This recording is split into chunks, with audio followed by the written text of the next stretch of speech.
Hello, everyone, and welcome to another episode here on the Echelon Cycling Podcast. This is our 26th. I'm not sure why I keep saying what it is, but of course, this is post Tour de France. We've just seen Jonas Vingegaard win his second title, first ever Dane to do so. And yes, Tadej Pogacar, super fan number one, Ewan is joining us. There were plenty of people missing you on the stream and heckling you, but yeah, as always, joined with Ewan Wilson and also Patrick Blake of Outdo Cycling and the Echelon Cycling Podcast. I think that should take you before, but we are on the Echelon.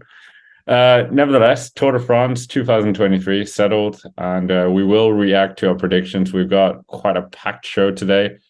But yeah, Tour de France, what was kind of your fondest moment? Let's start with that. There were some good moments on stream, which people were talking about, which I forgot about. I think the Yates duo attack on stage one was a definite highlight for me. And Victor Lafay kind of mugging the peloton on stage two. That was another good one. But loads of good moments from this. I felt like there was a moment in the Tour when going up Puy de Dôme, when Pogacar dropped Vingegaard. There was just this real sense of hope where I was like, oh, it's going to happen. Like, Pogacar's on the way back. And then it was somewhat quashed, like about a few days later. But that attack, I liked that. It gave me hope. For me, the most memorable moment will be Pogacar attacking on Courtrai on stage 6.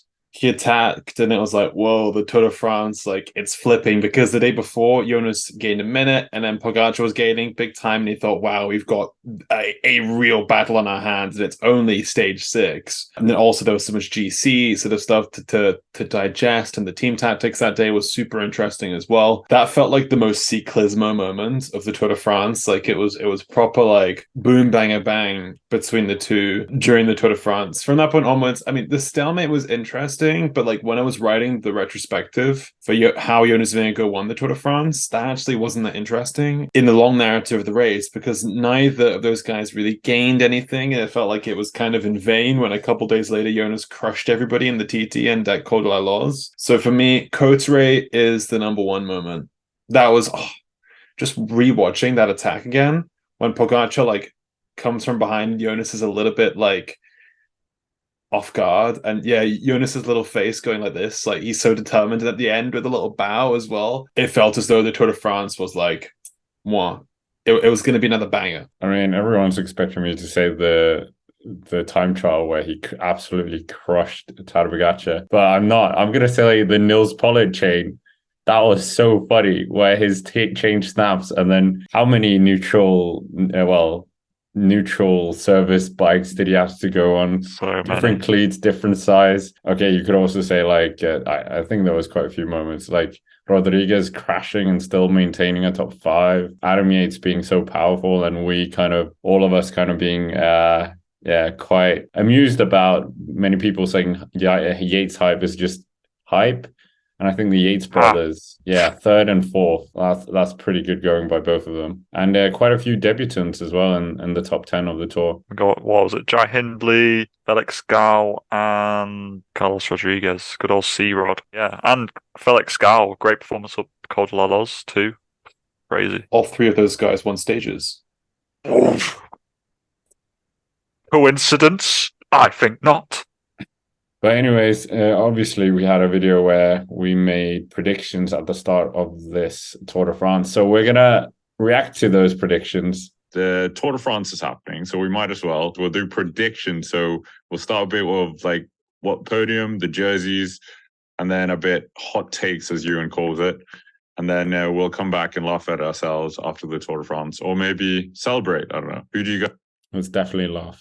Guys think are going to finish on the podium? Bear in mind, you and I have already done this over on the previous show on the Second Dane channel, but I'm going to change my podium just to double up on it. But yeah, Patrick, you can go first. I'm going to go with third will be Hindley, second will be Vingegaard, and first will be Pogacar. That went well. To be fair, that was looking really promising if you took it at the first rest day. Hindley was, in theory, like the favourite for third. But alas, that did not happen. He kind of just like slowly dropped away, did Hindley? So that was a bit disappointing. And I think like Pogacar and Vingegaard was a bit of a coin toss. Maybe I should have been a bit more thinking towards Jonas with Pogacar's wrist and lack of kind of ideal preparation, but I stick by it. I think it was a sensible podium. Okay. This is exactly Ewan's podium as well. I'll go green jersey. It's a little bit rogue, I will admit. I think that everybody's looking at like a Jasper Philipsen. I'm going to go with Dylan Groenewegen to win the green jersey. Oh, wow. I think the polka dot jersey, logically, it goes to Pogacar, but I'm going to go with Tom Pidcock, and the white jersey will go to Pogacar. Just because I think that Ineos needs some out of this race. It's probably not going to be GC. Pidcock will just go and do his thing in a breakaway. And hot takes, I will go with Maxime Van Hils will win stage 1. And I will say that Adam Yates will finish on the podium as well. But even though you didn't pick him on the podium. Yeah, but you didn't pick him on your podium. No. Let's just gloss over that part. You can't say Jide Hindley. Listen, there's a small technicality in my logic here. The point remains, I said Adam Yates was going to finish on the podium, and we're just taking that. I didn't really get much else correct apart from Pogacar in white, which is like as guaranteed as the sun will rise tomorrow. So you can't take this away from me. I got everything else wrong. I'm fairly happy with my predictions. I should have backed Chicone, I think, for polka dots though. You had to double up on these things. I'll say that he finishes top. Yeah, he'll finish 4th place then. Nah, just skip that bit. You fell into peer pressure here. That's because Scott was pointing out the fault in my logic. Forget the second part. I said initially that he was going to finish 3rd, and I'm not having my prediction being dragged through the mud. Real. Or did you mean Yates finishing 3rd? Oh, yeah, and you meant Yates finishing 4th, and you just didn't say Simon. Of course, that's it. That's exactly what I meant to say. There we go. I had such insight that I thought the Yateses were going to finish 3rd and 4th. There you go. Will also win 4 stages. Those are my kind of. Yeah, I didn't hit 4. Close. 2. Got 2. I mean, if he didn't implode a little bit, maybe. I would say if he didn't get in his head about like the GC arithmetic and bonus seconds, he probably would have won that stage that Rodriguez won. Because he was looking around waiting for Adam Yates to help him to do like a lead out or foil. That should have been a Pogacar stage win. Even on Champs-Élysées, if Nathan Van Hoendijk did a turn. Don't even get me started on that. Never mind. Continuing. Okay, so my podium is exactly the same. So Hindley, Vingegaard, and Pogacar. Exciting, I know. Green, I think, is going to go to Jasper Philipsen. The white jersey is going to go to Pogacar. And purely based on historical trends since COVID, that the winner of the GC has won the polka dots. I therefore have to go with the trend and say Pogacar's going to win polka dots. Wow. You got 2 of the jerseys. And 2 of the people on the podium. Doesn't work like that. No, you can't claim Hindley that. was good. Hindley came down in a crash. Have some sympathy for the man. No, that's not what I'm saying. It was the other part where you're like, oh, I've said 2 names, but they're not in the right order. Hot takes time now. Should be interesting. Van der Poel will win a mountain stage. Wow. That just didn't happen. I think he's going to do a Giro 2022 kind of exhibition. Performs really well in the first couple of days. I think he definitely could win the opening stage in Bilbao, take the yellow jersey, wear it for a couple of days, then later in the race try to go in the breakaway and fight for a stage win. And for that happened. What? Like, he went in the breakaway a lot. But he didn't win the first stage and yellow jersey. If Van der Poel were to have won a mountain stage, which one would have it have been? I was feeling the Morzine stage. Okay. All right. Yeah. But in hindsight, I think that was a terrible, terrible opinion to air out on the internet. I shouldn't have opened my mouth. It's maybe sort of one of these downhill stages later on that come in the Alps. That could really suit Mathieu van der Poel, where he gets a sort of debut mountain stage. That stage into Beaujolais where he attacked with like 50k to go and then just like burn himself out. He was way too impatient. Yeah, that's true. Other hot takes include the fact that this isn't really a hot take, it's quite a cold take, but I think Adam Yates will absolutely play Jumbo-Visma in the mountains. I think he could be a really decisive character in this Tour de France. He's just so good. I don't know. Oh. But he was good. They didn't destroy Jumbo though, so He did. on one stage.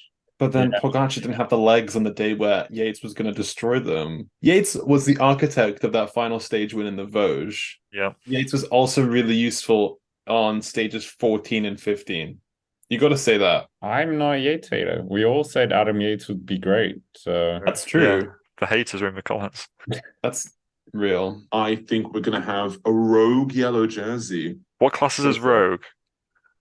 Oh, I think Ewan defines what a rogue is. Someone from the breakaway. Someone from the breakaway. Hindley? Well, technically. Technically counts. And no one saw him wearing it. Let's be honest. So if we're going rogue as in no one expected it, technically, Ewan is correct. And he also went in the breakaway to get it. Yeah, exactly. So okay, I would say that's a pretty based pick, but get the yellow jersey from stage 5 until stage 9. I think once again, details don't count. They don't matter. It's why were you being specific? No one was telling you to be specific. I just can't help myself. Did Hindley keep it for one day, 24 hours? The GC teams to lead the race that early on, so we could see someone like Tom Pidcock, Quinn Simmons. Why was I so specific? Valentin Madouas, and so forth. Probably take the yellow jersey for a couple of days to alleviate the pressure from the GC teams. And I believe Uno X will be the most underwhelming team of the Tour de France. We're more underwhelming teams, to be fair. Yeah, Astana, Movistar, the list go on. Yes, but they actually had quite a lot of top 10s as well and top 5s. Got another one today. Yeah, exactly. Not with Christoph. Not with Christoph, which is infuriating. But yeah, nevertheless, I think you actually do backtrack this. I do. I remember feeling guilty that I dragged their name through the mud. Podium.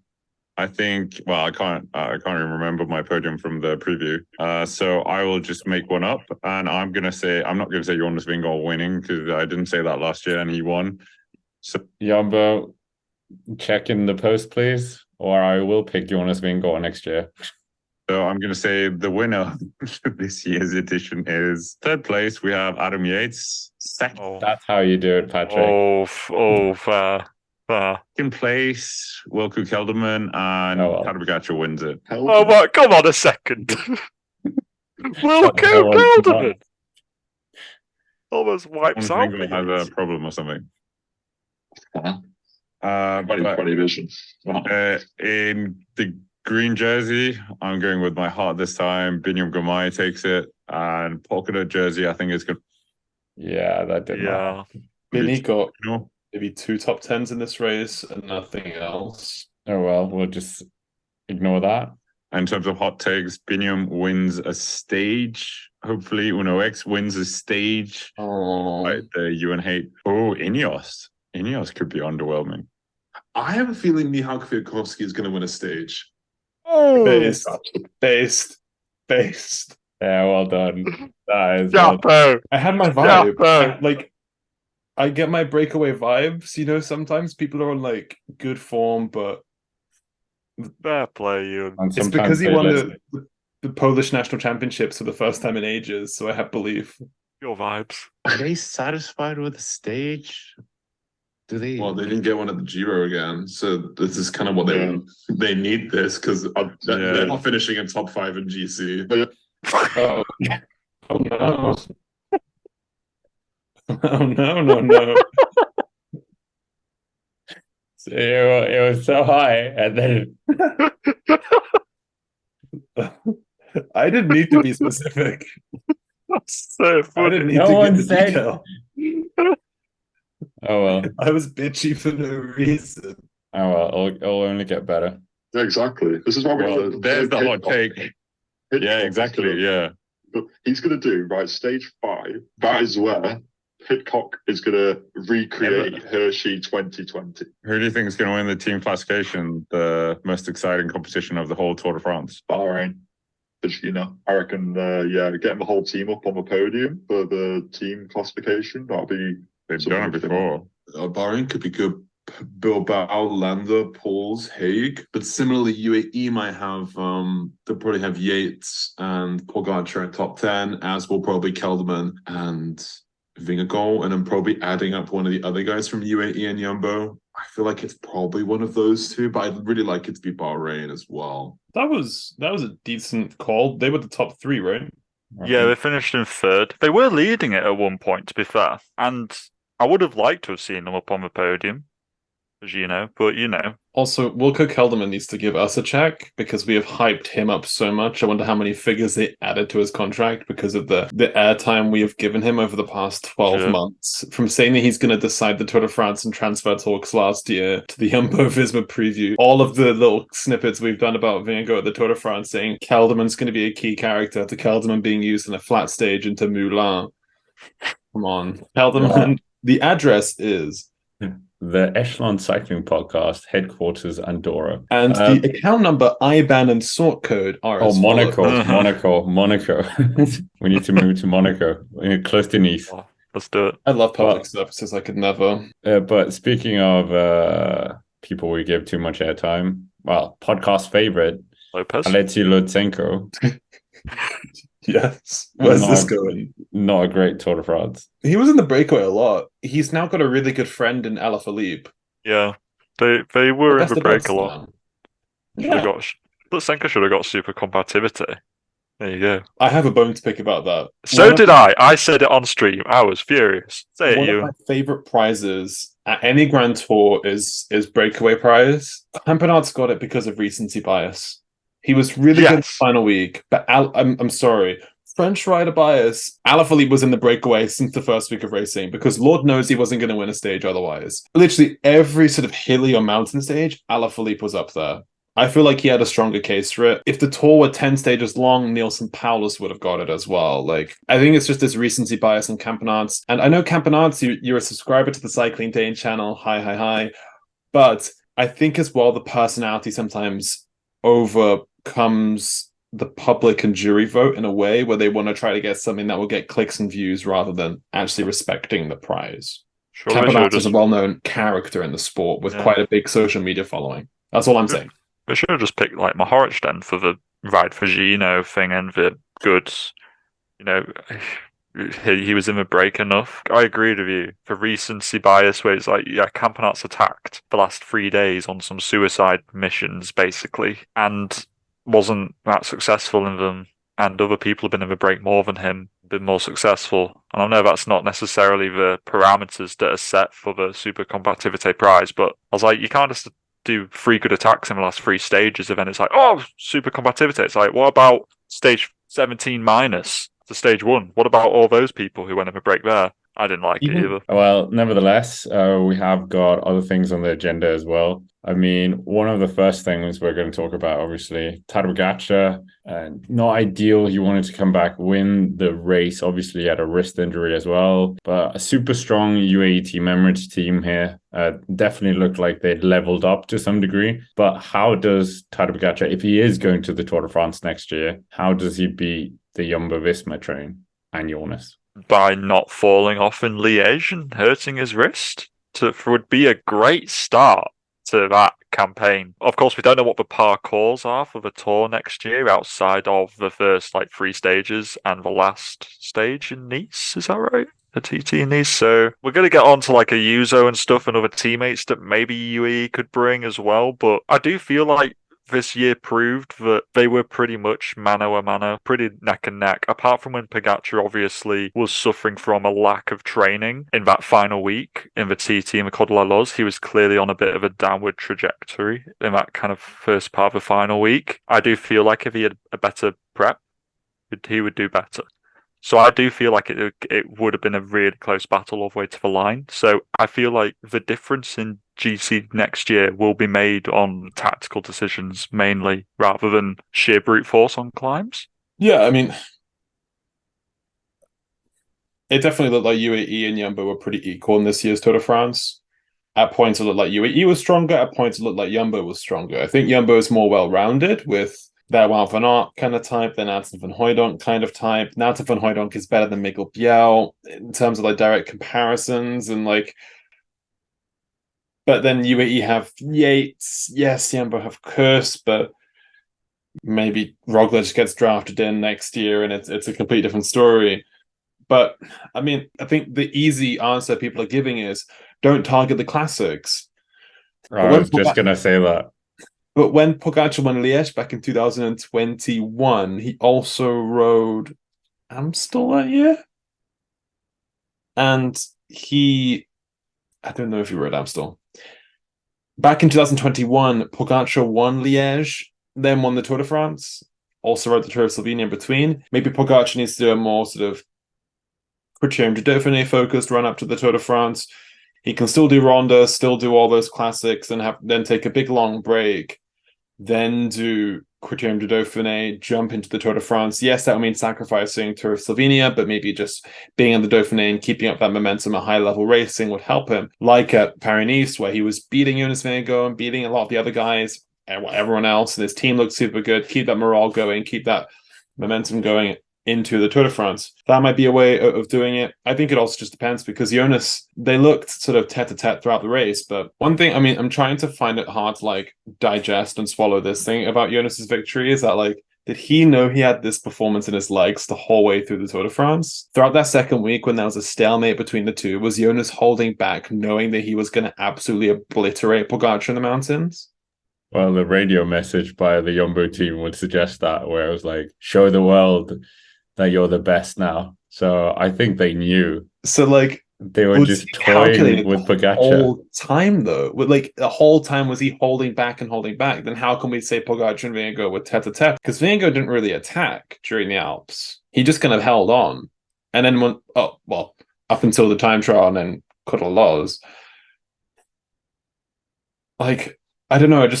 I find it really hard to sort of to dissect and digest this Tour de France, given that final week of racing. UAE as a squad, I think, is strong enough. They're going to make some big transfers next year. Nils Pollitt, I think, is going to be a really, really vital transfer. We saw on the final week of racing how good he was climbing as well. Throw him into that squad. Sorry, Vigga Stakalangen, but he could sort of fill in for you because he's a stronger climber. Pavel Sivakov's rumored to be moving there as well. Throw Pavel into that squad, and it'll be a really, really good setup, I feel. Brandon McNulty, bring him back. Yeah, forgot about him. Ayuso said he wants to target next year's Tour de France. That's not a good idea, is it? I mean, what would I was saying to Scott, like, what would Ayuso have brought this? Say theoretically, Ayuso gets brought this year. I don't think it makes a difference because at the end of the day, it was Pogacar that wasn't able to match Vingegaard, and Ayuso being there wouldn't have really made any difference whatsoever. So, like, what would Ayuso bring next year? Would UAE actually be able to put more pressure onto Jonas? Would Ayuso be able to be closer in GC than Adam Yates would be in theory, you know? But in that case, could Jumbo just bring Roglic next year and provide a perfect rebuttal to that? Yeah, and then maybe with Remco involved next year. I think having a third rider who's, I know some people will say he's not their equal, but having a third rider that could possibly be their equal, who's not on their team, sorry, Roglic, that will make the dynamic really interesting because, have an extra rider to look out for in attacks. Well, that sort of, because all Jonas did was mark Pogacar. If there's an Evenepoel there as well, then both of them have to mark out Evenepoel as well as marking out each other. I think a third rider in that battle could be really interesting if Remco stays at Soudal. Beginning us. We have a clip about that. Yeah, or Bora. Or Lidl trick. Yeah, but like obviously the parkour as well is gonna have a factor in this. But what I can say is that they're gonna go into the mountains very soon. So they have a pretty accidenté, like hilly first couple of days, but they're gonna negotiate the Alps, like heavy Alps in the first week next year. It's going to be quite a similar route to this year, I feel. Okay, well, that doesn't play into Tadej Pogacar then. Yeah, I don't really know. Pogacar needs, like, more punchy stages to properly, like... I know there's been a lot of talk about bonus seconds, which, let's face it, had no impact whatsoever, because when you get gapped by minutes, bonus seconds mean absolute niche. So therefore, I say that maybe Pogacar could benefit from a few more puncher finishes like there were in 2022, where he can fully gain like bonus seconds on there. But at the end of the day, I then just thought, well, when you get gapped on climbs, bonus seconds don't really count for too much, do they? In the grand scheme of things, it doesn't really matter. But on those like short term, having the yellow jersey for a day kind of differences, yeah, it would. Maybe Pogacar got too focused on wearing the yellow jersey, particularly in that middle point of the race where it was like a matter of 10 seconds. Maybe Pogacar was thinking too much about, I'll take time here, take time here, take time here, I'll get close to the jersey.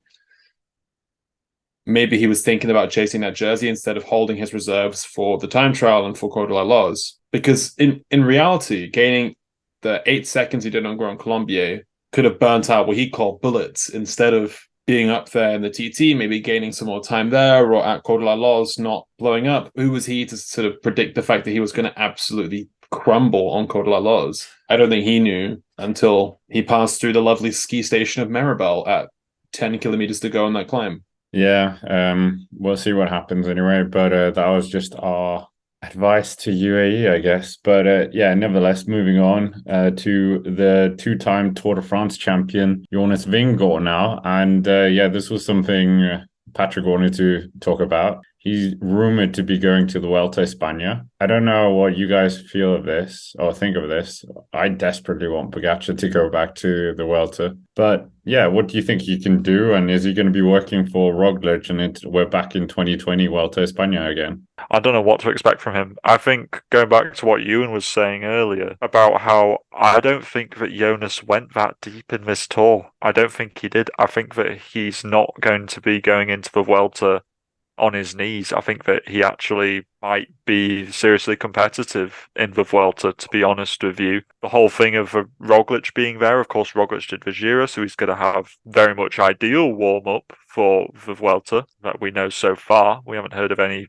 mishaps or anything going on in his training, so it's hard to tell what Jumbo are going to do, whether it's going to be pure co-leadership. I'd expect that's what they're going to do, because every team loves the buzzword co-leadership now. You know, even if it's like Adam Yates was a co-leader, didn't necessarily do anything leadership-y, but, you know, he was up there. So he didn't have to wait for Pogacar and Col de la Loz. That is true, to be fair. You are right. But yeah, I'm not sure whether to go Roglic, Jonas, both of them. I feel like either way, you're in a pretty solid driving seat. I think Remco will be scared. I think G will be scared. I think everybody else will be scared. Hearing that Jonas is going to the Vuelta, it's a pretty terrifying prospect. Don't expect Pogacar to be there at the moment.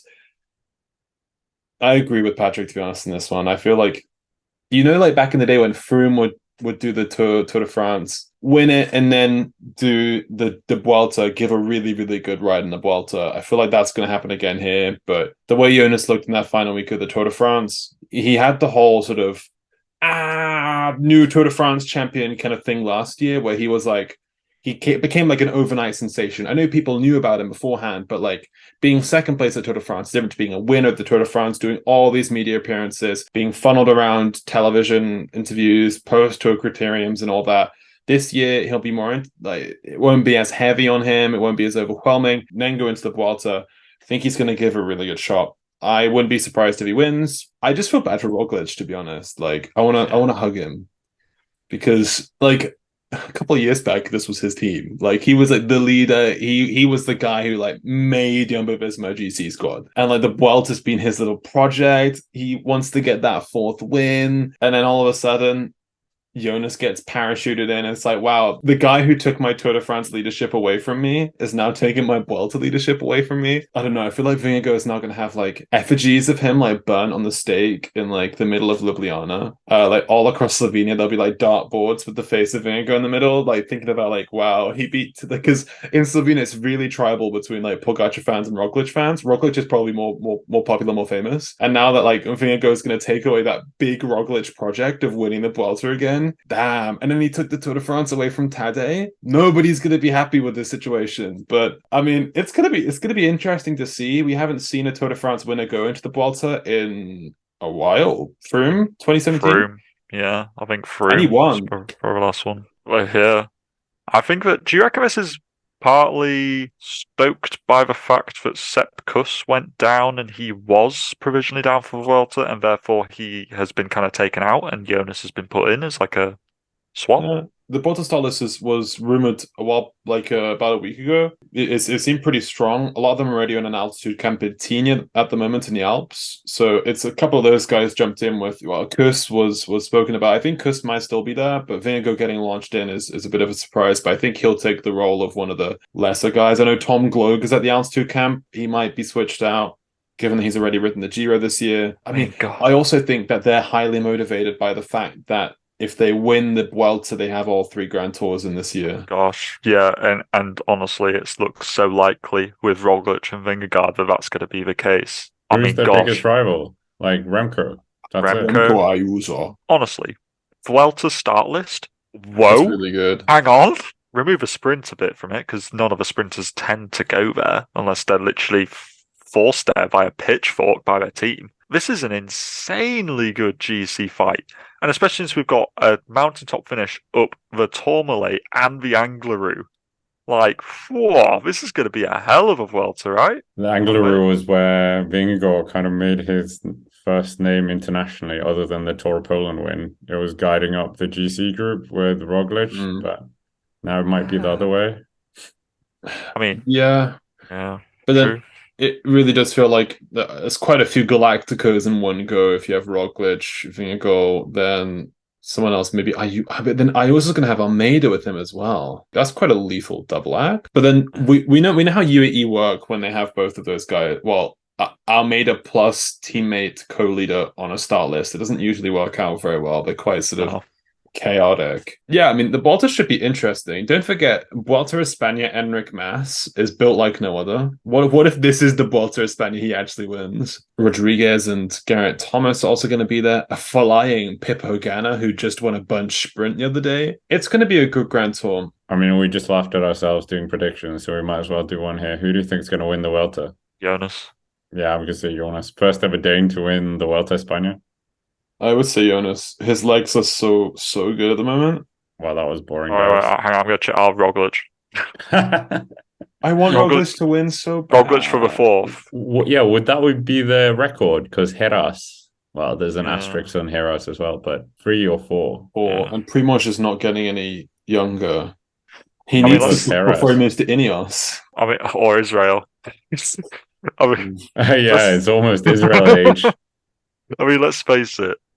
Jumbo would ideally prefer to win the Vuelta with Roglic because then you get the 3rd Grand Tour and you also get that nice kind of personal ambition of Primož's is ticked off as well. However, if he struggles, then they will likely switch pretty quickly to Jonas if he's still in there. I want the team to get like super high drama. This is like the Netflix Unchained stuff I want, because like Sepp Kuss has worked with Roglic for so long. They're like really good friends. I know Kuss has worked with Vingegaard closely recently, but like they're like long term like teammates. Then you've got like Tratnik, who was brought into the squad as well, who's Slovenian, who knows Roglic from years gone by. You've got Koen Bouwman, who rode with him at the Giro, sort of lived and died but by those rides. Robert Geesink, who rode so closely to Roglic in 2020 in that sort of victory lap year until La Planche, 2021 as well, where they were really going for Roglic to win that race. I want the team to like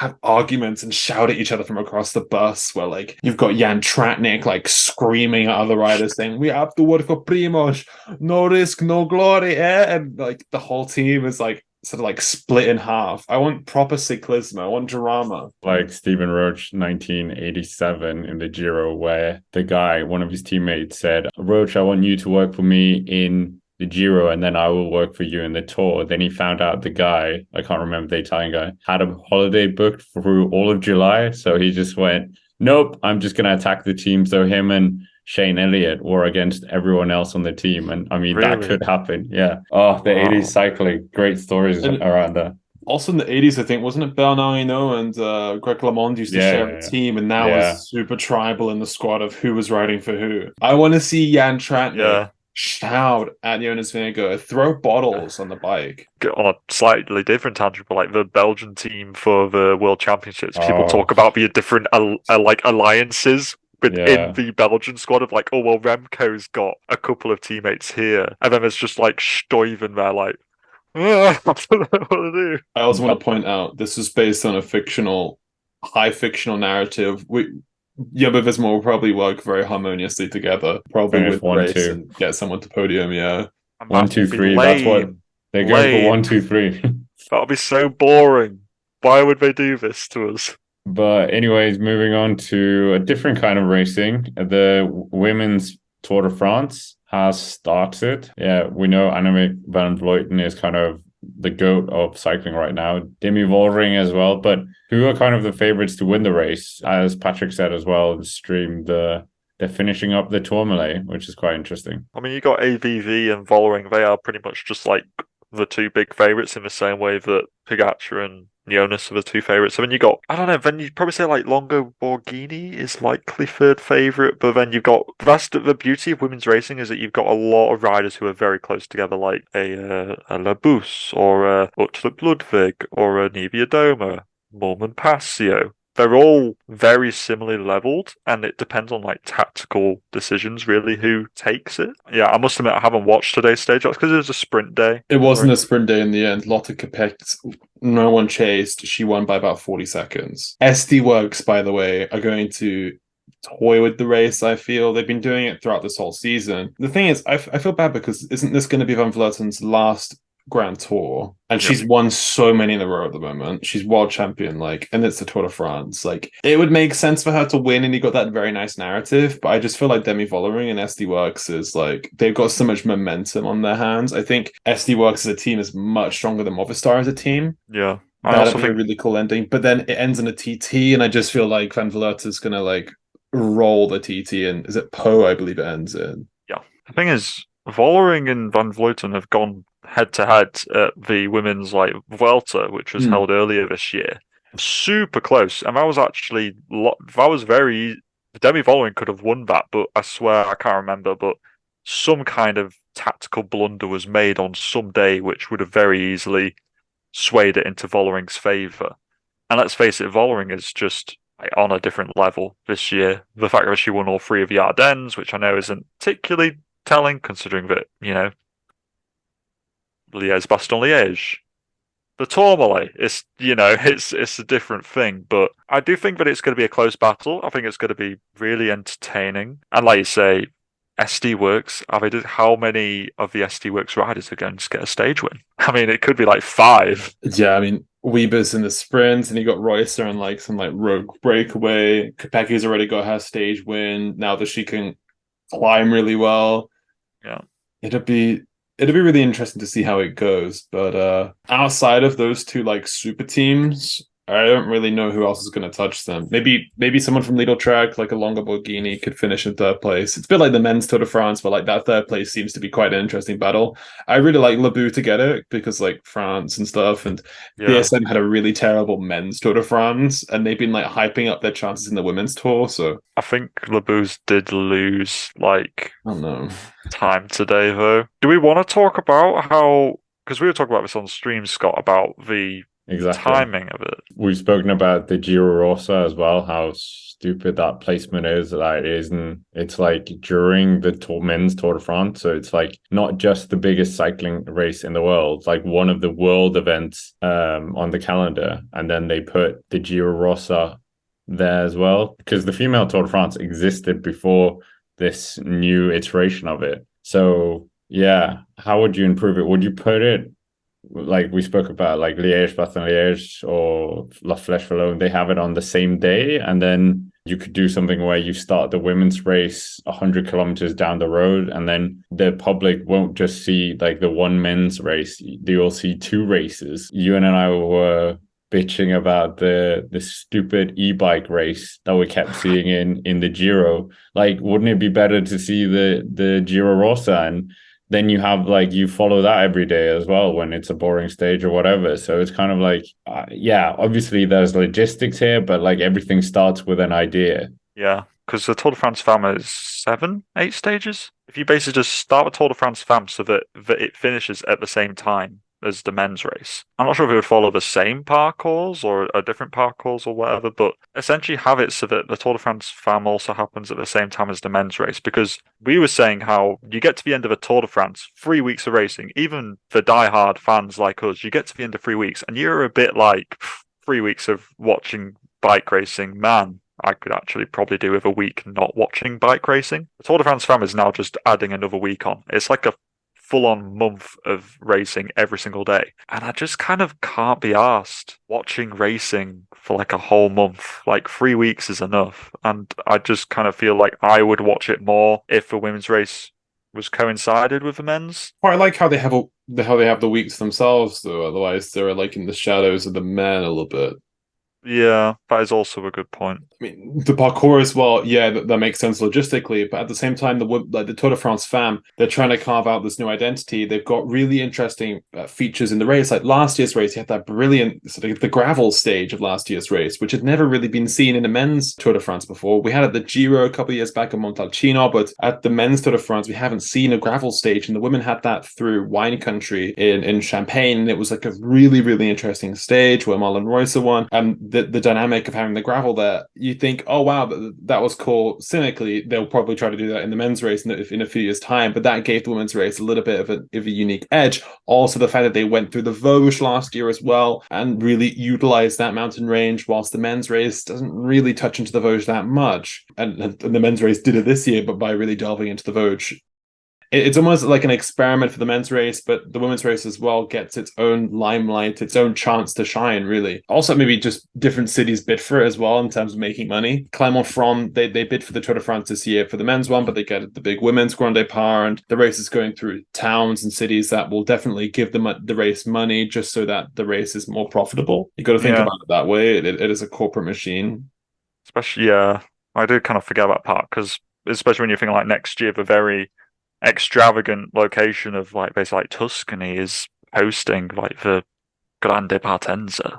You know, it's in Italy, but the women's race doesn't get that, does it? The women's race is going to the Netherlands next year for the Grand Départ. Oh, is it? Yeah, because I was going to say they don't get quite the same kind of pizzazz start as the men's race does sometimes with the kind of Grand Départs. So yeah, that's sometimes because it kind of feels like theirs just solely happens in France. But like you say, it is a corporate machine and, you know, there is money but involved in this. It's not all just kind of like fairy tale land where it's like, oh, it would be nice if we could do this and that. There are logistics and costs and things that need to fit into place which are outside of our remit of knowledge. Paris was, I think, a really good place to start. There's only so much you can do from Paris, though. I thought it was a great idea to have the opening stage in the Champs-Elysees because, like, you've got the guaranteed eyes there watching the men's race. You have the women's race as well. Then it goes from there. But there is only so much you can do in a canvas of 1 week from Paris. But then men's Tour de France, men's Paris-Nice managed to go from Paris down to the south coast in a week. You would imagine they could.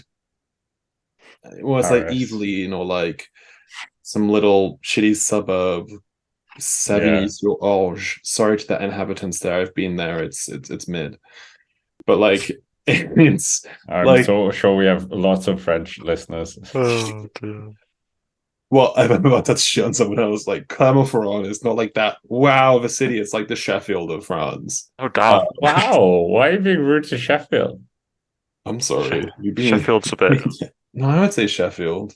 I would say Clermont is like an old industrial city, like near the hills, that kind of gets forgotten about. That there's like no real attraction to go to. Oh, that sounds like Sheffield. Exactly, the parallels. I'm going to go to there and just say, you know, you guys remind me of Sheffield.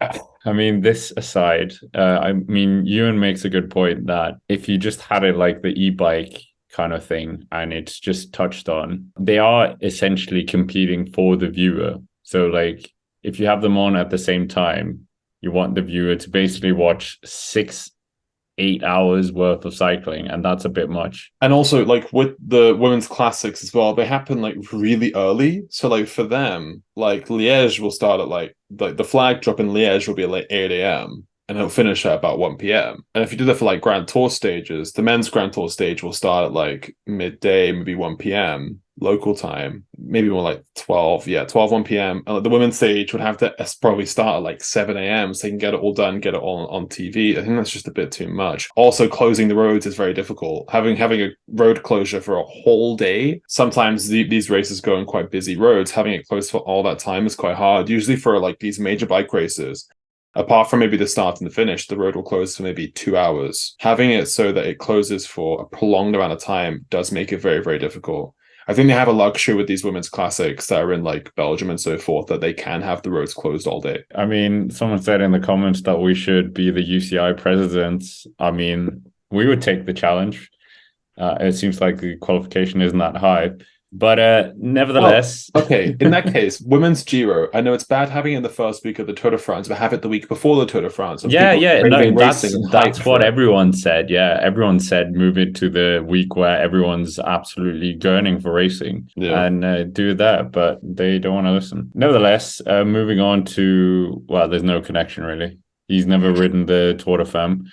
Mark Cavendish, obviously, it looked like he was going to take that stage win that he wanted. Didn't happen, unfortunately, crashed out. And I mean, yeah, what's the story, Ewan? Yes, so Mark Cavendish crashed out of the Tour de France in the first week of racing on the roads of the Dordogne on stage 8. From there, he has been treated for his broken collarbone, and there's been a lot of sort of rumors and murmurs going about. On the day of the crash, Alexander Vinokurov spoke to L'Equipe and said that he wanted to keep Cavendish on and keep this dream rolling. It's really given Astana Kazakhstan a raison d'etre, a sort of a purpose in the professional peloton, especially over the past sort of 6 or 7 months, especially the Giro, then the Tour de France, you saw without Cavendish, the team kind of crumbled. They brought in extra staff members as well, including Mike Renshaw, to help on the lead-out trains. But the rumor is coming from the Italian news website Tutto Bici, who are pretty mixed with their transfer rumors. But they are saying that Jordi Meus and Max Cantor also linked the squad, whilst the Mark Cavendish rumor of him staying for one more team intensifies. I also kind of agree that it might be intensifying given that sort of the emotional hangover of crashing in the Tour de France has sort of subsided. Now he's thinking about what he could possibly do in the future, and I just feel like Cavendish might come back. He's had a really, really good couple of months at Astana. They've really believed in him. The morale seemed to be super high in the squad. I don't know if he's quite ready to leave that project at the moment. And with extra reinforcements in Cantor and Jordi Meus potentially joining the squad, don't quite know about the legitimacy of the Jordi Meus comment, given that Meus won today and is signed on for Bora for another year, whether it'll all fall into place for Cavendish. But it's certainly looking like that extra year and potentially another Tour de France could be on the cards. It would be a shame for him just to basically retire now. But we've talked about this before and how him sharing the record with Merckx isn't necessarily a bad thing. You know, the shared record and the fact that Cavendish does have the most number of road victories of any professional rider. Merckx got his in a mixture of road and time trial, of course. So I think Cav signing on for another year, I think it does make sense. I think he wants to give it a proper good go, you know. I think that leaving the tour early, it leaves kind of dreams to be desired. Like it feels like a job kind of not fully done, doesn't it? The fact that he left early because of the crash. And I think he'd at least want to get through the whole tour and be like, you know what, we got through the whole thing. It didn't work out. And now I can quite happily draw a line underneath it. But the fact that he left early is kind of a bit like, maybe I could have done something on that stage. I think the sort of the leaving on your own terms element of it is quite important. But he had that at the Giro, and it was like a fairy tale where he was like, I can close my Giro book here. Now that he's had that with the Giro, would he want the same thing with the Tour de France? Maybe the Giro didn't go so well and he crashed out on that stage where him and Pippa Fiorelli smashed into the barriers. Maybe he'd be more happy to call it quits. But yeah, it's an interesting one. I could see him doing it, to be honest. I wouldn't be shocked if he rolled out of bed tomorrow morning and posted a big long Instagram paragraph about how he's so #excited to work with at Astana Kazakhstan cycling team for the next 12 months. Blessed. #blessed. #blessed, #ad, because it'll probably have like some Monster Energy hat on it. Speaking of which, did you see that Wavora posted his newly born baby picture with a Rolex? Yeah. It was like, come on, man. The Rolex product placement. Wow. Yeah. It was literally just like, I was like, come on, my guy. I honestly feel like the thing which Cav misses in his team isn't necessarily, I know we're talking about Meus and Cantor being brought in, but I honestly feel like they kind of have that in, obviously, Leb and Case Ball. Do you not feel like they just kind of miss those strong ruler types?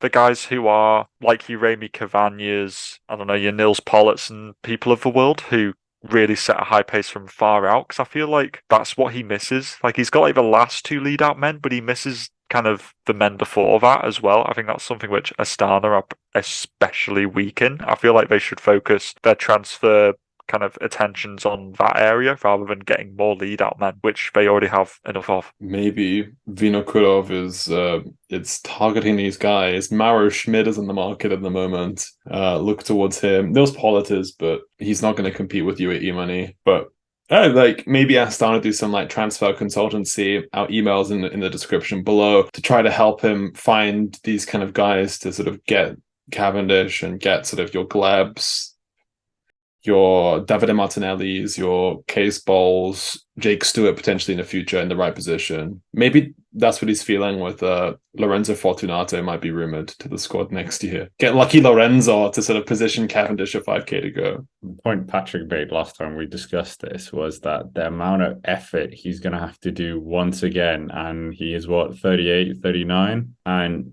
I can't quite see him beating the likes of Jasper Philipsen. It's just emotionally as well. Like in his retirement announcement, he spoke about wanting to spend more time with his children and wanting to be there for them and so forth. And now if he's doing another year, we asked to go to all these races, your Tour of Qatar, that doesn't even really exist anymore. Your sort of UAE He's tour. He's won that race as well before.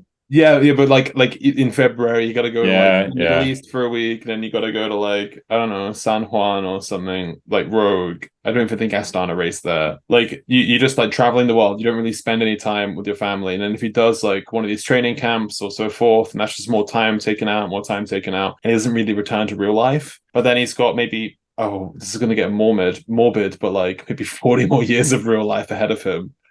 Like, what is one more year? Maybe the wife doesn't want him at home either. She's used to that lifestyle of not having him there. Yeah, but then also I know partners get super anxious watching their partners on TV, like watching that sprint where Cavendish and Pipifarelli like collided. That was probably like a stark reminder of like, God, I hate watching bike racing. And that guy with the hand, never forget.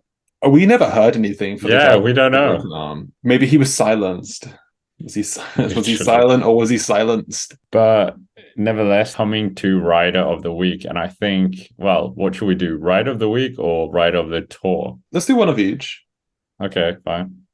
Oh my word! Let's do Rider of the Tour then first, and Rider of the Week first. Rider of the Week first. My Rider of the Week is Felix Gall. I think this has been one of the best climbing performances I've ever seen from a Tour de France debutant. I honestly was completely gobsmacked by his ability up Col de la Loze, 8th in GC. He was dancing up there with Pogacar and Vingegaard on stage 20. Dead impressive from Felix Gall. I really want to pick Mark Madio. I know he's not a rider, but like staff member. He gave us so many good moments in the past week. Also, I don't know if you saw the spat between him and Richard Plugger over the past couple days. It's just been a huge meme. Like Richard Plugger was kind of like bitchy in the press. He was like, "Oh yeah, I saw teams like drinking beer after the stage. That's why they don't win. Alcohol is poison." And he was like talking about Groupama, and Mark Madio was like, "He should keep his mouth shut. He should be talking about other teams like that."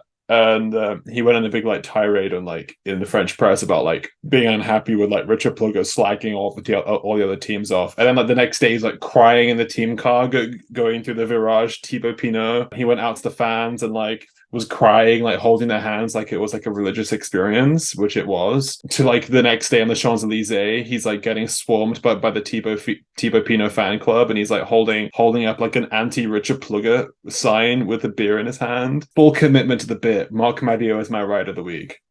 Does that count? I mean, shouldn't a Rider of the Week, so he should literally have sat on a bike. I've not seen Mark Madio sit on a bike this week.